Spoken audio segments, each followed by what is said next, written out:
జరగదు, జరగనివ్వటం లేదు. మీరు ఈ కింది ప్రాంతం వాళ్ళని మూవ్ చేసి రీసెటిల్మెంట్ చేసినా కూడా నీళ్ళు ఈ లెవెల్కి వస్తే పై వాళ్ళు ఇంకా ఎఫెక్టే అవుతారు, పై వాళ్ళ జీవితాలు బొగ్గైపోతాయి. వీళ్ళకి ఏం సమాధానం చెప్తారు? కేవలం వీళ్లకు R&R ప్యాకేజ్ ఇవ్వకుండా ఉండడానికి ఈ ప్రాజెక్టుని ఇలా కూనీ చేస్తున్నారు. వీళ్ళ జీవితాలే మీరు బొగ్గు చేయటం లేదు. ఆంధ్ర రాష్ట్రంలో 30 లక్షల ఎకరాలకు నీళ్ళు ఇచ్చే ప్రాజెక్టుని కూనీ చేసి ఆంధ్ర రాష్ట్ర ప్రజలకు కూడా మోసం చేస్తున్నారు. ఇంతకంటే వివరంగా ఎలా చెప్పాలో నాకు తెలియదు. దయచేసి ఇప్పటికైనా పోలవరం ప్రాజెక్టును యథావిధిగా చేయండి. బీజేపీ చేస్తున్న కుట్రలలో చంద్రబాబు గారు, పవన్ కళ్యాణ్ గారు సపోర్ట్ ఇస్తున్నారు. మీరు కూడా భాగం కాకండి. చేతులు జోడించి అడుగుతున్నాం, ఆంధ్ర రాష్ట్ర ప్రజలకు న్యాయం చేయండి. This is not right. Andhra రాష్ట్ర ప్రజలు మీకు ఓట్లేస్తే మీరు గెలవడమే కాదు, బీజేపీ ప్రభుత్వాన్ని కూడా మీరు నిలబెడుతున్నారు. అలాంటప్పుడు బీజేపీ మనకు స్పెషల్ స్టేటస్ ఇవ్వలేదు, ఒక్క వాగ్దానం నిలబెట్టుకోలేదు. కనీసం ఇదన్నా పోలవరం ప్రాజెక్ట్ అయినా యథావిధిగా ఫుల్ స్టోరేజ్ కెపాసిటీలో కట్టాల్సిన బాధ్యత బీజేపీకి ఉంది. మీరు కాంప్రమైజ్ అవ్వద్దని మళ్ళీ మళ్ళీ కాంగ్రెస్ పార్టీ డిమాండ్ చేస్తుంది. మళ్ళీ చెప్తున్నాం, ఒక్క కాంగ్రెస్ పార్టీ మాత్రమే రాష్ట్ర ప్రజలకు, అందరినీ కూడా గమనించండి, ఈరోజు ఒక్క కాంగ్రెస్ పార్టీ మాత్రమే పోలవరం గురించి మాట్లాడుతుంది. ఒక్క కాంగ్రెస్ పార్టీ అధికారంలోకి వస్తేనే ప్రత్యేక హోదా వస్తుంది. కాంగ్రెస్ పార్టీ అధికారంలోకి వస్తేనే పోలవరం ప్రాజెక్టు పూర్తవుతుంది. ముఖ్య ఉద్దేశం అన్నీ నెరవేరు. మళ్ళీ చెప్తున్నాం, కాంగ్రెస్ పార్టీ అవునండి, కానీ వాళ్ళు మన రాష్ట్రానికి చెందిన వాళ్ళ రాష్ట్రంలో సమస్యలు ఉండవా? మరి వాళ్ళ రాష్ట్ర సమస్యలు వాళ్ళు మాట్లాడుకోవాలి కదా. మరి మన రాష్ట్రంలో ఎంపీలు ఉన్నారు కదా, మరి పోలవరం వీళ్ళ సమస్య కాదా? మరి వీళ్ళు ఎందుకు మాట్లాడటం లేదు? నోరు పడిపోయిందా? దమ్ము లేదా?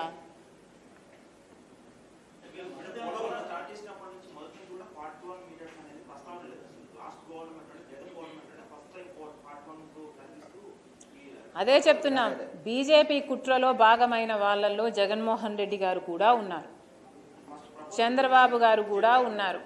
ఫస్ట్ అయితే ఏం, సెకండ్ అయితేనేమమ్మా, వీళ్ళు ఇక్కడే ఉన్నారు కదా, ఎంపీలంతా తెలుగుదేశం ఎంపీలు వీళ్ళే కదా సపోర్ట్ చేసేది అక్కడ బీజేపీకి. మరి వీళ్ళ తెలివి ఎక్కడ పోయింది? బడ్జెట్లో ఇది ప్రవేశపెడుతుంటే ఇది 41 మీటర్స్కి ఎట్లా అవుతుంది అని ఒక్కడు కూడా ఎందుకు నిలదీయలేదని అడుగుతున్నాం.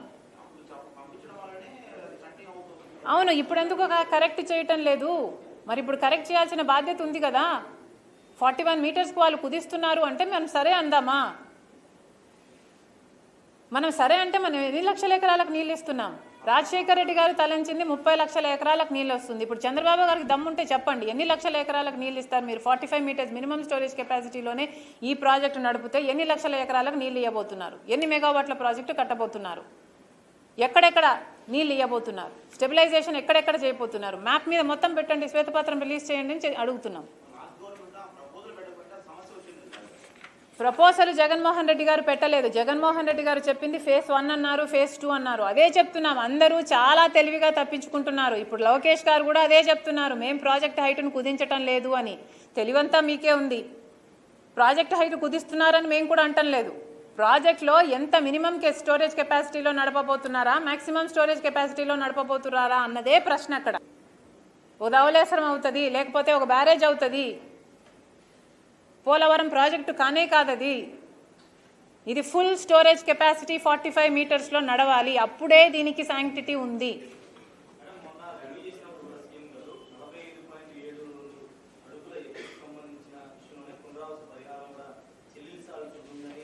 మరి ఇక్కడ ఎందుకు మాట్లాడటం లేదు? పోనీ ఇప్పుడు ఈరోజు మేము ప్రెస్ మీట్ పెట్టాము, రేపు ముఖ్యమంత్రి గారు ప్రెస్ మీట్ పెట్టి ఈ క్లారిఫికేషన్ ఇవ్వాలి. మేము 45 మీటర్స్లోనే ఈ ప్రాజెక్టును రన్ చేయబోతున్నాము. ఈ లక్ష, నెక్స్ట్ స్లైడ్, ఆ 85,000 కుట్టండి, చెప్పమని చెప్పండి. రాదు లేదు, మా క్లారిటీ రాలేదు. ప్లే చేయండి 45 మీటర్స్లో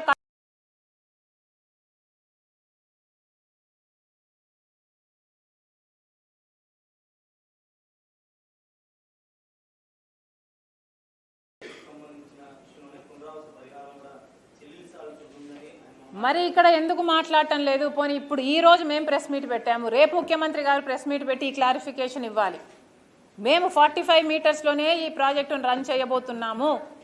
ఈ లక్ష నెక్స్ట్ స్లైడ్ ఆ 85,000 కుటుంబండి చెప్పండి. రాదు లేదు, మా క్లారిటీ రాలేదు. ప్లే చేయండి 45 మీటర్స్లో కడుతున్నాము అన్నారు, 45 మీటర్స్లో రన్ చేస్తాము అని చెప్పలేదు. 45 ఇప్పటికీ కూడా 45 మీటర్స్. అమ్మా పేపర్ ఏది? ఆ బ్లాక్ అండ్ వైట్ ఫోటో దొరుకుతుంది కదా? లేదు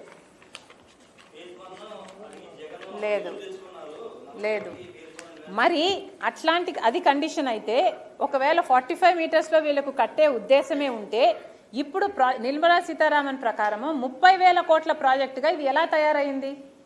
చంద్రబాబు గారు 45 మీటర్స్ ఫుల్ స్టోరేజ్ కెపాసిటీ లేదు నడిపితే 55,000 కోట్ల రూపాయల ప్రాజెక్టుగా ఇది తేల్చాడు. మరి ఇప్పుడు సడన్గా అది తగ్గి ఎలా 30,000 కోట్లకు వచ్చింది? ఇప్పుడు వీళ్ళు అంటున్నది ఏమిటంటే 30,000 కోట్ల రూపాయలు ప్రాజెక్టుగా దీన్ని తేల్చాము, ఆల్రెడీ మేము 17,000 కోట్ల రూపాయలు 12,000 కోట్ల రూపాయలు ఇచ్చాము, 5,000 కోట్ల రూపాయలు రిలీజ్ చేశాము, బ్యాలెన్స్ ఇవ్వాల్సింది 12,000 కోట్ల రూపాయలు మాత్రమే అని ఇప్పుడు కేంద్ర ప్రభుత్వం చెప్తుంది. అంటే దీని ఫస్ట్ ఫేజ్ లేదు, సెకండ్ ఫేజ్ లేదు, దీనికి ఇదే పోలవరం ప్రాజెక్టు, వాళ్ళ ప్రకారం ఇదే పోలవరం ప్రాజెక్టు 30,000 కోట్లకు ఎలా వచ్చింది ఈ ప్రాజెక్టు? మరి చంద్రబాబు గారు రీహాబిలిటేషన్ కోసమే 33,000 కోట్ల రూపాయలు అవుతుంది, టోటల్ ప్రాజెక్ట్ కాస్ట్ 55,000 కోట్ల రూపాయలు అన్నప్పుడు దీన్ని 30,000కి ఎట్లా తెచ్చారు? ఇట్లే తెచ్చారు. ఆ 85 కుటుంబాలకి R&R ఇవ్వకపోతేనే ఈ ప్రాజెక్ట్ కాస్ట్ తగ్గుతుంది, ఇట్లే తెచ్చారు.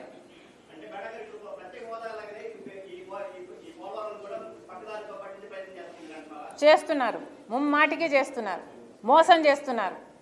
మోడీ చేస్తున్న మోసంలో చంద్రబాబు గారు, పవన్ కళ్యాణ్ గారు, జగన్మోహన్ రెడ్డి గారు అందరూ భాగమయ్యారు. ఎలా అయితే ఈ ముగ్గురు కలిపి ప్రత్యేక హోదాను కూనీ చేశారో అలాగే ఈ ముగ్గురు కలిపి మళ్ళీ పోలవరంని కూడా కూనీ చేస్తున్నారు.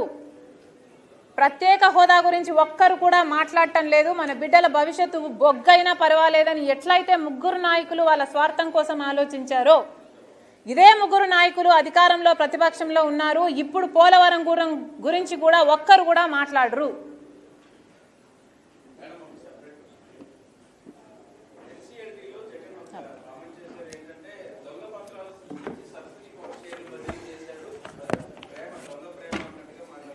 మసాలా మసాలా మసాలా